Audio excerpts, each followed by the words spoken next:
Time's on board. This is Progressive Insider. We are here again for what is turning out to be episode 4, volume 4, part 4 of the Jason Eno Chronicles. No, that's not the real name, but we are here with Jason Eno once again. Jason, how are you doing? I'm doing well, I can't help but notice that your setting is rather exciting, and I being from Los Angeles, there aren't a lot of times I go, oh, I'm jealous of where you are. I'm usually interviewing somebody and they're showing me the snow outside, but where exactly are you, so everyone knows? I am in an undisclosed location in my yard on the island of Maui in the middle of the Pacific Ocean. Right. I think people know where Maui is. Maui is the word we were all looking for. You know, actually, I think of all the time we've talked, I've never actually considered, wait, which island is Jason on? But Yeah. it's all one island, right? What? I don't understand. No, I'm joking. So Jason's here today, as usual, to talk about things more complicated than I understand, apparently, after what I learned last night. Because Jason took some time to go through a theory I'd had lately and was able to find a couple of problems that luckily helped the theory grow, but really pointed out that this is really unnecessarily complicated. Jason, thoughts? Yeah, okay. Yeah, we talked at length last night into early this morning about things related to the caucus math and an underlying mathematical issue. But you had kind of globbed on a few things onto the theory, I feel like. Yeah, an additional thing, a theory that needed some work, but I definitely stuck a couple things on that I gotten incorrect that would distract someone. Right, certainly, yeah, would distract and not only distract necessarily, but also create problems with credibility in a sense, and it's all related. It's so closely related to your theory that it kind of dragged it off into the bushes. If people don't understand something already, you're already having a credibility challenge. And so you have to make sure that when you're addressing new information that you don't add something or explain something improperly that is superfluous to the greater argument because it detracts from everything else. And I think there's a lot to learn about this with what we're doing, trying to convince people and talking to people and the arguments that we use during persuasion. Yeah, absolutely. I think that both of us have, for me over the course of the last 4 years, how many arguments have I seen made? I mean, countless. And or plans that are going to win everything. That's my favorite phrase. Anyways, continue. Yeah, there is no silver bullet. So yeah, just in general, making arguments that oftentimes start off with imprecise terminology. For instance, somebody refers to a committee as something that it's not, and what that does is for people, it's a kind of a multi-layered problem, because the problem is people that don't know that process will accept that information as the truth, even though the person speaking is already kind of off track. But then for the people who do know the process and know that there's no such thing as the Iowa DNC. Really hung up on that, but I heard someone repeat it again the other day and I went, oh man. Right, exactly, because people repeat it. And what that does is, for those people who, I feel like there's people who want to understand and there's people who want to complain about it. And, one can turn into the other and turn back again. But the person who wants to understand will listen to a person reciting false information and then utilize that in their worldview, and it's just incorrect. And so even if they're trying to come to the proper conclusions, if the inputs are incorrect, then they can't come out with the best strategy. yeah, when people who are in the process of learning, which is really all of us, regurgitate incorrect, in this case, just the naming of what something is. When those people go to further their knowledge and then they say something like the Iowa DNC, which is incorrect, it is a signal to others that they don't really necessarily know what they're talking about. It's almost worse to get it wrong and be close and not correct it than it is to just not know or be like so far wrong the real answer. It's like the problem that I have with these situations when the real answer is very close, it makes common sense harder to develop. And common sense is an idea. We always talk about that, but it's not really a thing, but it is because it refers to how we rationalize situations and plan logistics. And we do that based on how we understand the variables. And so when you have people misrepresenting the variables, the common sense is different. And it's almost like you have people living in two different realities on top of each other. And that makes it impossible for any sort of co-alignment because they're in disagreement about what is true. And that ultimately is the problem we're facing. So for me, I'm saying I have been, I lead protesters or activists all over in different directions. And there's a responsibility that I got something wrong to go back and correct that. And so it adjusts in a manner that can continue to be effective. Because if people are going out repeating these bad talking points, then you just create a new series of problems and you're actually making things worse, not making them better. Right. And it's, I think a general understanding is, in a lot of ways, we need to meet people wherever they're at. And some of that information is going to be super detailed. Like, I scrolled through our Facebook Messenger thread from last night. And, Oh, God, don't ever promise me that's private. So, but scrolling through there, I was just looking at the language that we were using when we were talking to each other. And these were, very specific terms. The SDEs are equivalent to the allocation of blah, blah, blah. And it you and really I, has, you have to push each other to be exact and interpret exactly. And that's right, what's really, it can always be more exact. There's always something missing. There's always a negative to your positive. right. So to, in with our conversation here, you utilize the term popular vote in reference to the Iowa caucus. And Oh, right. but I remember that. And you were like, what do you mean? And that's when you made me be was very drunk.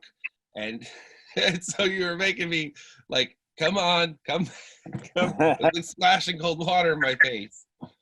yeah, because now, many people have used that term. I think Bernie used that term, as far as the Yeah, the Iowa. whole campaign is using it. But then if you go and you look at Nevada, you can't. It's anyway. The point being is there's a first alignment and a final alignment, and the You have to popular vote. call it that. You have to call Yeah, it those things. you could say the popular vote and mean the final alignment, or you could say the popular vote and mean the first alignment, and it just becomes so vague. And I very much understand saying, hey, Bernie won Iowa, Bernie won New Hampshire, and Bernie won Nevada. Except in Iowa, he still has yet to win the most delegates. He tied in New Hampshire, and he will clearly win in every metric in Nevada. So, point being, when people say Bernie won the 3 states, other people pick that up and say he won those 3 states. And in a certain sense, that's correct. But then if you take that to somebody who knows the background information, and the details of that, they can easily create some sort of a conflict right there. And I could say to that person that says, oh, Bernie won these 3 states, I could say, well, you have to define what you mean by win. Meaning, Is that the most delegates? Is that the first alignment? Is that the final alignment? Well, yeah, well, this is the conversation, the difference between the people who are like planning the strategy on whether or not you're actually going to win, and the emotional line between what you tell Absolutely. your donors and your volunteers and all this sort of stuff to keep things going. And this is where things get a little complicated, because in 2016, this difference got a little extreme towards the end of the campaign, and people felt like they were being lied to at a point. Not just a small group of people. So it's just interesting how that can all get out of hand. But you were saying, please continue. Sorry. Yeah. Well, to follow along with that, it's a matter of, I've said many times recently, and I assume I'll be continuing to say it for the next few months. When people say a candidate won a state, again, that's fine. That's fine to say, and especially say in the case of Nevada, where Bernie will have had the most people in the initial alignment, the second alignment, the most county convention delegates, and come out with the most pledged national delegates. So he will have won in every metric that you can measure. But to say that a candidate won doesn't take into account that this is a proportional system. And we need the 50% plus one margin. We got to beat that 50%. And that's another thing people aren't really thinking about. You don't even need to jump that far ahead yet. You can just say this is a proportional system. So it depends, you won by how much. And the second person came in second over the third person by how much. It's not a matter of win or lose. Well, actually, it's okay. So it's a reverse on what I said. Instead of saying we need to win by a margin, it's what was the margin, because it's the margin between the candidates, and that's what really matters. This is very similar to the idea where he's nodding his head, by the way, if the camera doesn't pick that up. So this is very similar to the door knocking thing, where we're knocking on all these doors, but what is our contact rate? Like, how effective is the door knocking? It's very similar in idea to what you're saying. Yeah. And the thing is that one is a narrative creation mechanism. We won this state is a way to create a narrative in order to hopefully generate more votes in the next process, whatever that is, and influence that. But ultimately, the goal of all of this narrative is eventually to win as many national delegates as you can, wherever that lands you at the end of the day. I'm starting to see the problem here. I'm going to let you continue, but I'm starting to see where these two lines get too close to each other. The lines between needing people to show up in mass and the lines of needing to keep your volunteer base happy, because you're suddenly not keeping your people in mass engaged in the actual process enough. I'm going to let you continue. I'm starting to see it. Yeah, so generating the narrative using the more generalized terms is the only reason to create that narrative is to try to affect the future outcomes of primaries and caucuses. So in a sense, both people are right. It depends what you're trying to do. Are you tabulating the score, or are you projecting what you hope the score to be? And both are perfectly valid. But I think by projecting the score the way they're doing it, it makes people feel like it's already tabulated, and so it gets people from being out of the process, and then the numbers can all shift during, like, because I was just having a talk with a person from Nevada, and having a lengthy discussion about how the numbers can shift at different stages. So yeah, that's a lengthy discussion, and that's an area that we might have a difference of understanding of the process. That's true. You do actually understand the individual delegate math a lot better than I do. No question there. Well, thanks. The honestly, the way that I have learned how to do delegate math is to look at the call to the convention, which is put out by the DNC, which gives you the rounding mechanisms, essentially, when when you get down to the real nitty gritty, you need the information that's in that.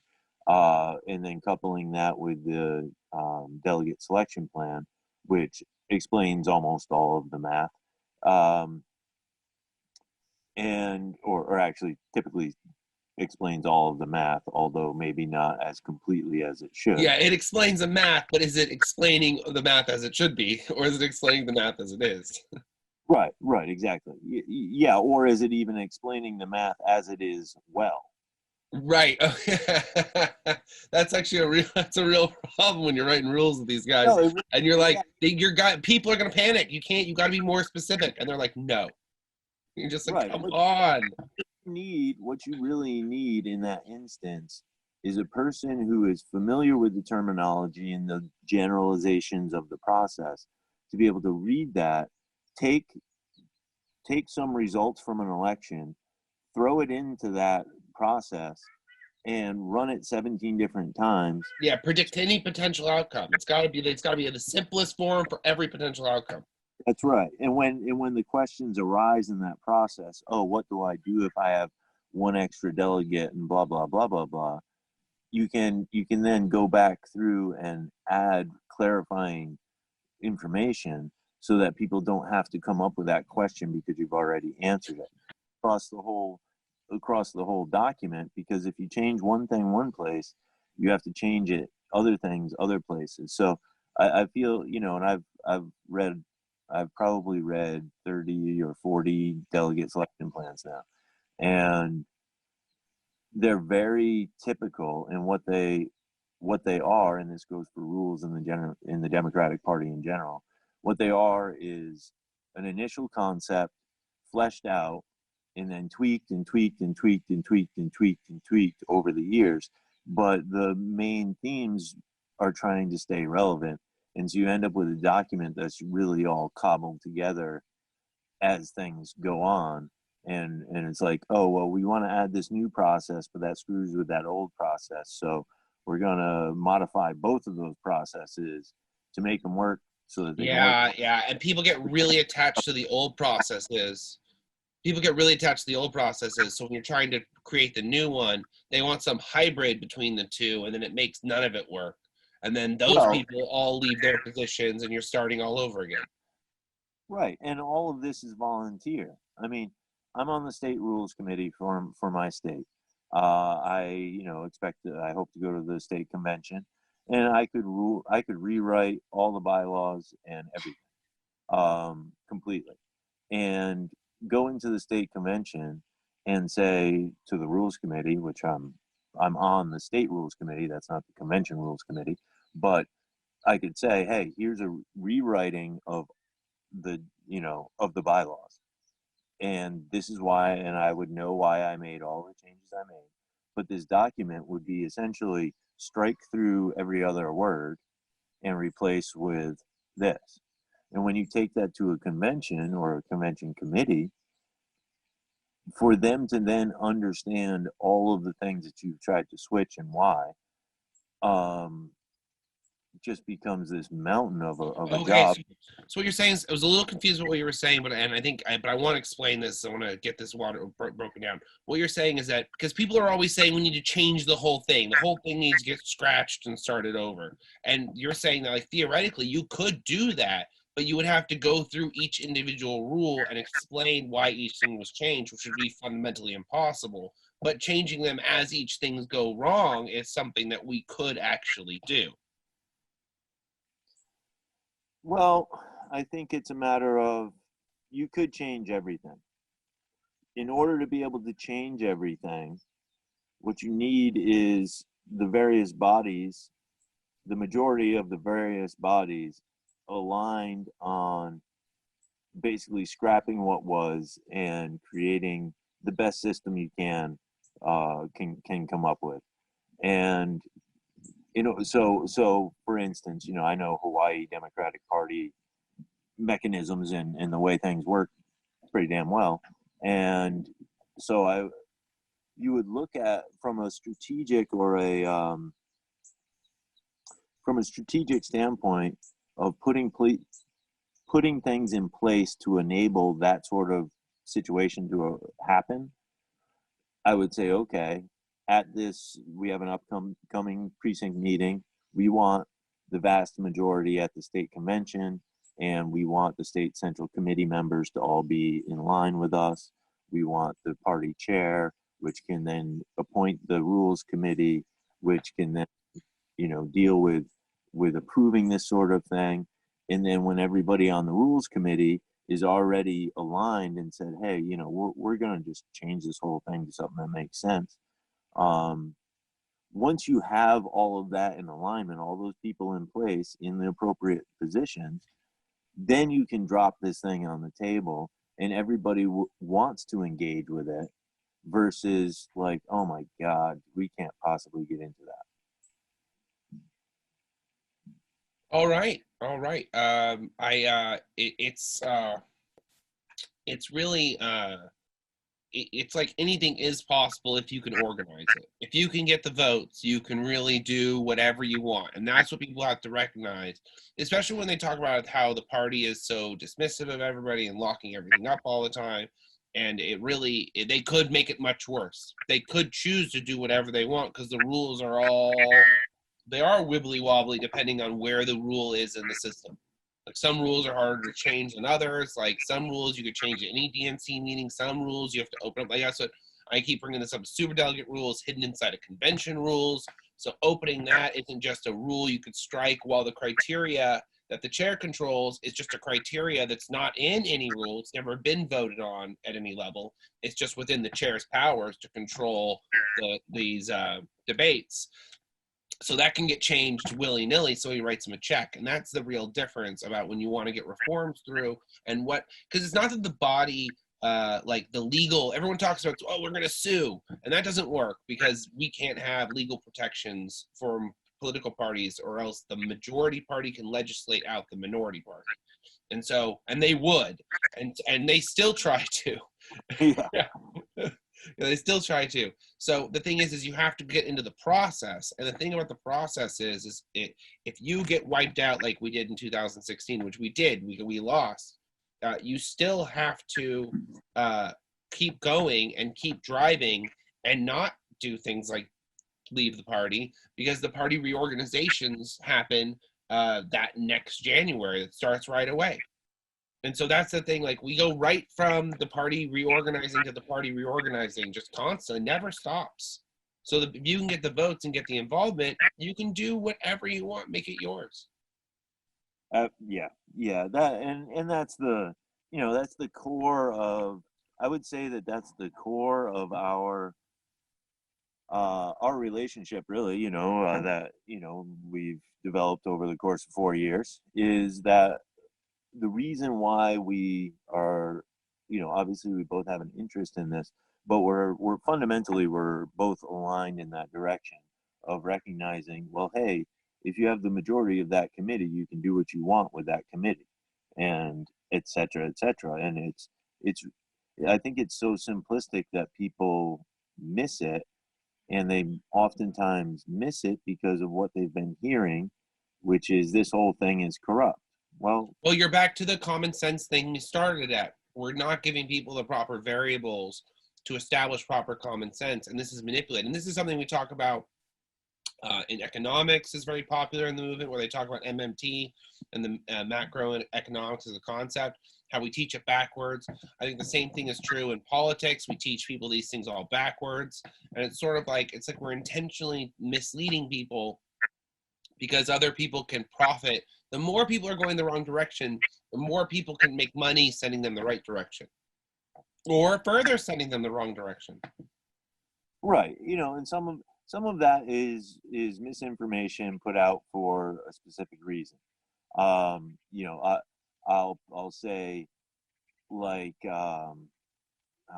shoot, what's that guy's name with the People's Party? No, we don't say that name here. Continue. All right, I won't say the name, but this person wants to create a third, fourth, fifth, whatever it is, party, and so in his explanation of what the Democratic Party is, he puts out misinformation to make people believe that it's impossible to take over the Democratic Party. And so that's misinformation for a reason. He has a cause. He knows better, or could. Um, but then there's other people who really, the hook that got them into the Bernie progressive movement was, hey, you're being screwed over by corporations, and politicians are helping to enable that. Hi, And that's me. You're describing right, you're right, describing me now. The corporations are out of control, and we're always going to have some corporations, but this unbridled capitalism. And now that I've done these economic interviews, I now understand how it's messing up our economy. So, enough with that. Continue. but so the because these people, and I was one, and many, I think most probably, um, came into this like, okay, everything around me is corrupt, and they get stuck in that position and fail to continue to learn how to change it. And so that's two different misinformations that are out there. One is the person who's ignorant of the details of the situation and how to change it, so they just keep screaming that it's corrupt, which in many cases they may be right.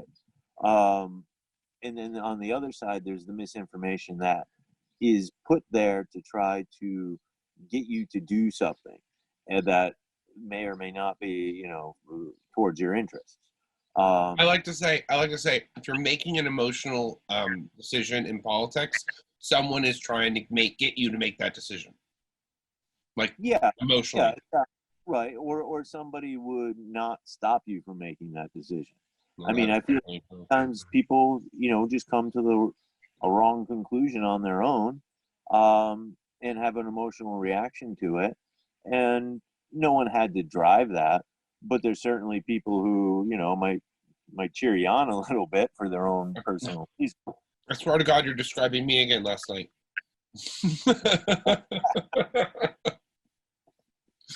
Yeah, it might be true. um, So in the end, all it's a matter of, I think, in a lot of ways, it's a matter of inspiring the people that we already have, quote unquote, inspiring them to learn more to be effective. Um, I kind well, of well, that's actually a really good point, and it comes down to what happened last night at the caucuses, because like there have been some singular events that were problematic, but for the most part, it went very smoothly. Except some people said there weren't enough volunteers, and there was a shortage of people that were scared away by the NDA. And so a lot of people were saying all this scary NDA stuff leading up to it, and that was ultimately why we ended up being short in volunteers a couple places, because we know people chose not to show up.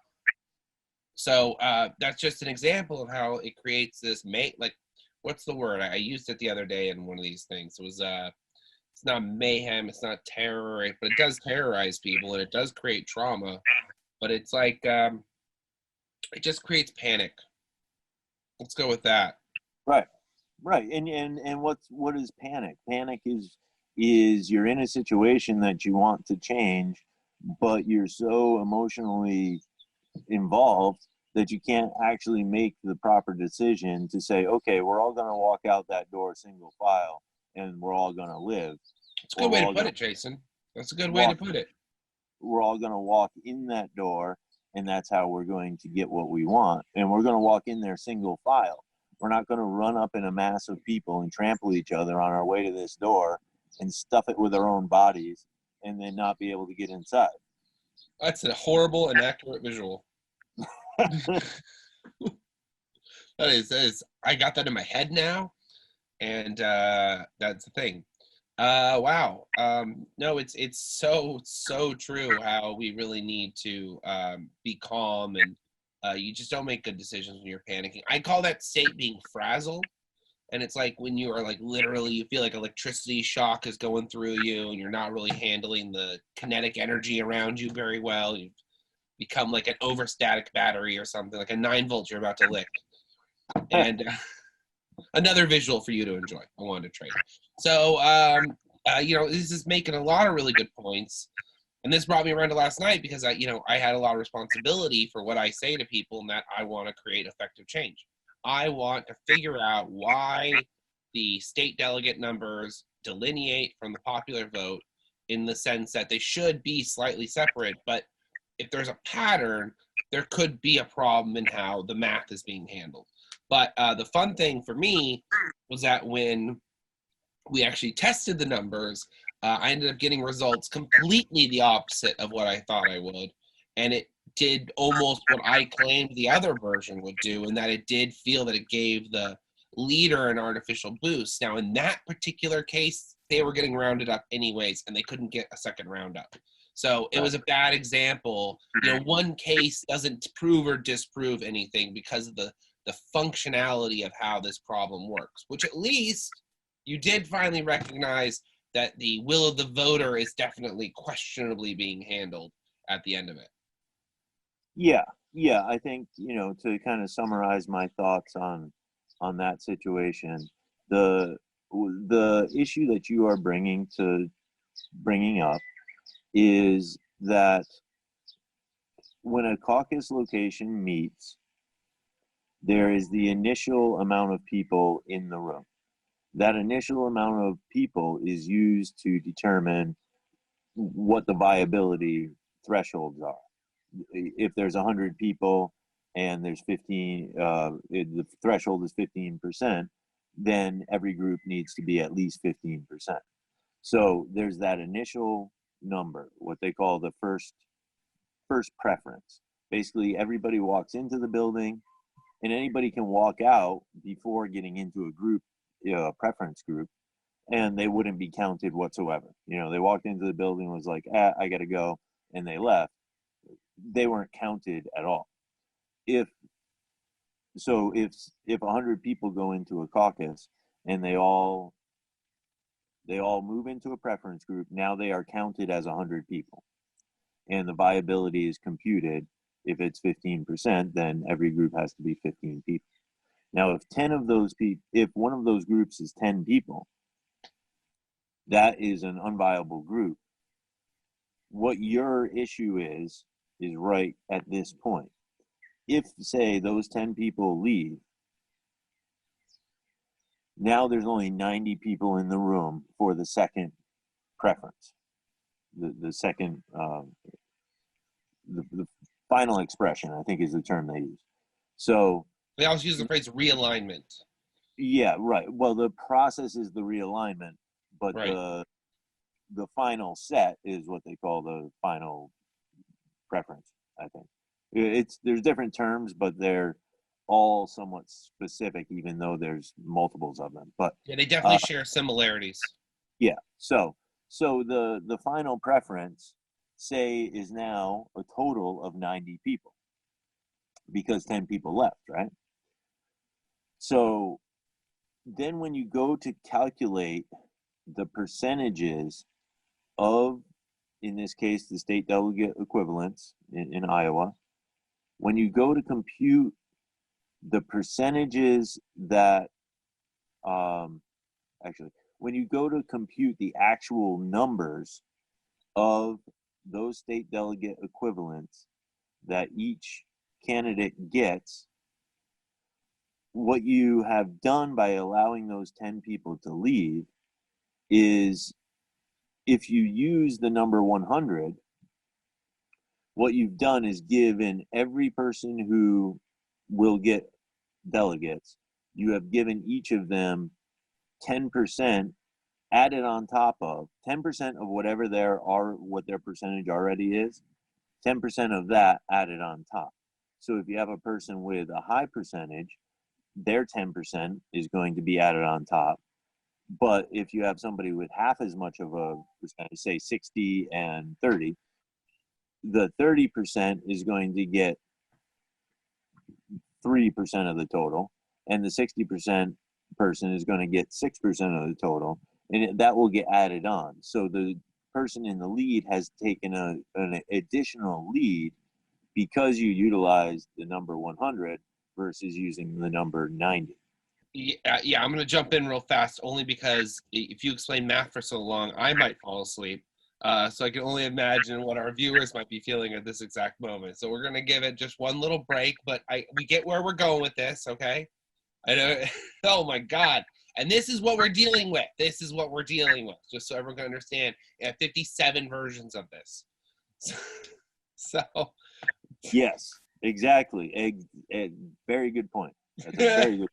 yeah, so it's like getting bottled up in this on one level. There's no standardization. It's very confusing and complicated. Every state does their own rules, and that's almost like the next form of the Unity Reform Commission, in my opinion, is making. So we should really do, because I feel like the Unity Reform Commission was basically like a what's it called, a postmortem.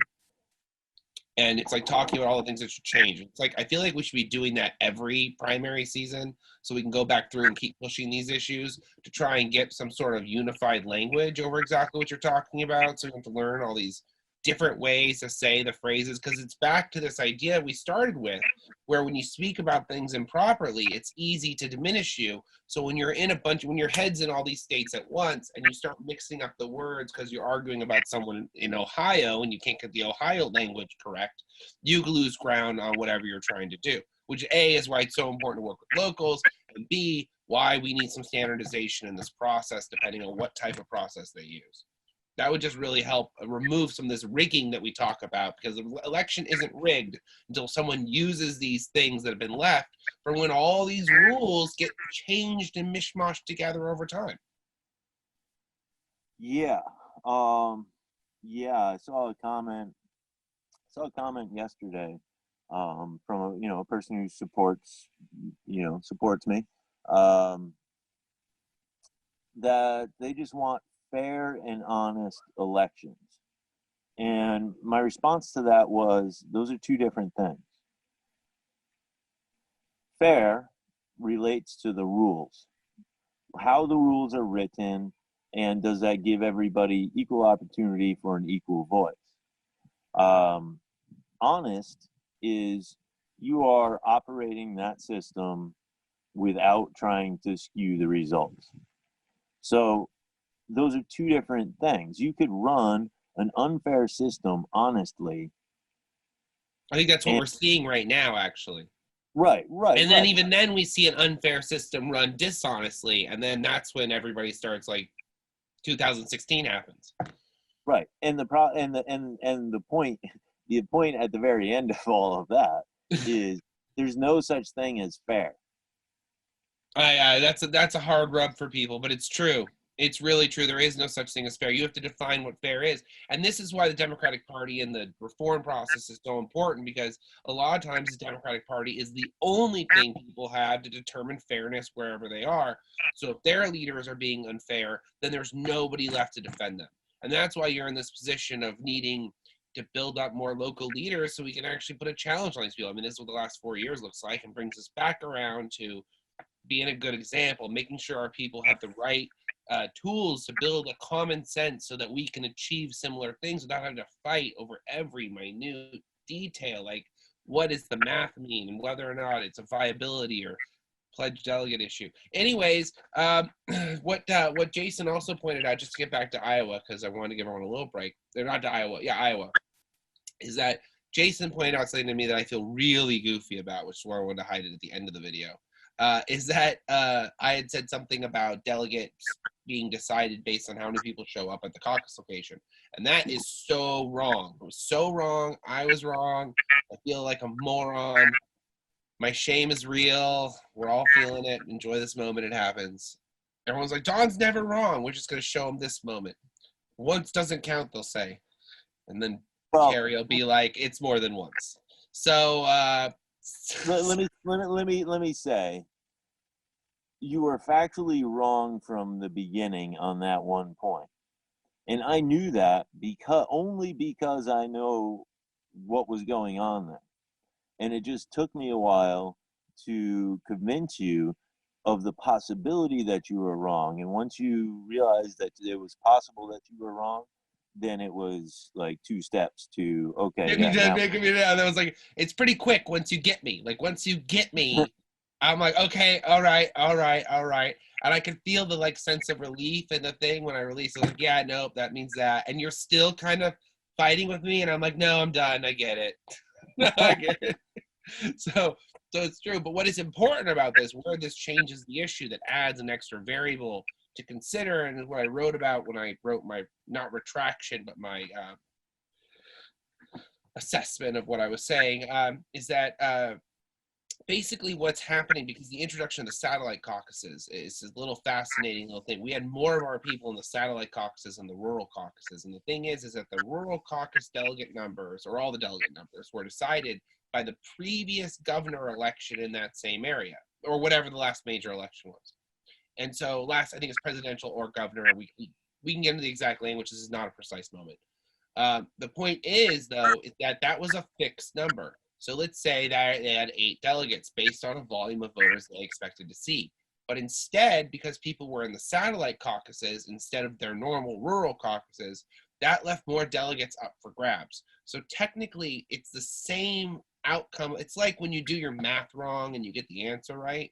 I got the answer right, but the math was ultimately wrong. There was an entire step, there's an entire parentheses equation going on to the side that Jason was able to point out to me. This is why it's so important also to fully understand the process, because without understanding the part I had wrong, there's no way that they'll allow me to change it. Not to mention the people who I have to force to change it can stand by and just let me get it wrong. They're not going to correct me, because it makes it impossible to build support for what I'm trying to do. And then you end up just being a crazy conspiracy theorist who has these wild notions, and Don Ford is saying things again, which I've heard in that exact voice.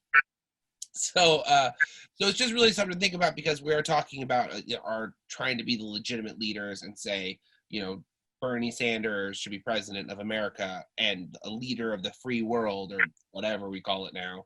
So that just doesn't really feel like, that felt like so nationalism in the worst way. Is that even true? But we say we want this, but we got to prove it by making good decisions. And that comes with admitting when we're wrong. Yeah.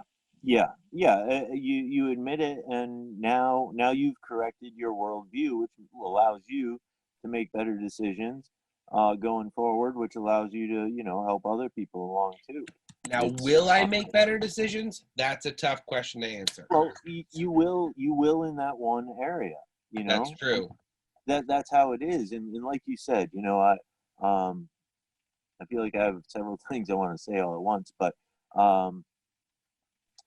like you said, there's 57 of these processes. They're all different. And so what we're talking about with this first alignment and people leaving and whatnot, is one small aspect that tweaks numbers, sometimes in minuscule ways. If there's 700 people and 2 leave, you're not changing those decimals hardly at all. So we're talking about one specific aspect that can change one specific number by 0.01. Yeah, it's very inconsistent, because it's based on when people leave, not a consistent thing that happens across as part of the standard process. So right. It's a little, and it only pops up when there's more than 2 or 3 candidates. Well, yeah, right, which encourages people to leave and things like that. And creates more unviable groups, which then those people are more likely to leave. So what we're talking about, to put it all in perspective, right? It's like we are talking about the specific process in a particular state that has very few delegates. And we are talking about a phenomenon that happens sporadically and is minuscule and may not matter once you round things off anyway. And we're talking about that within as one of 57 different things. And it's a lot. The thing big. We're down, we're down at atomic micron level here. Yeah, no, it's really true. And that's the thing. It's like what we're trying to change is I mean, this is exactly what I was going to say. It's not about us necessarily. It's trying to make it fair for like the future generations of people and stuff like that. The children's, because the Democratic Party is the oldest political party on the planet. The work that we do will go on beyond us. The chances of it collapsing and falling apart, unless it nominates Bloomberg right now, But you never, you know, I don't even want. I'm not even going to say that. I was going to say something, and I'm just like, that was almost positive Bloomberg. Caught myself. So we're making these rules to like make a better world, and part of that is trying to have establish what fairness is. And as a Democratic Party, that is something we should be thinking about. And I think that the intent of the voter is really, really important.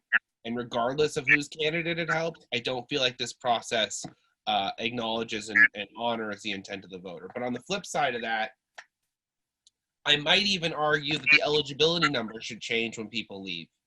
And I think there is a caucus that does that.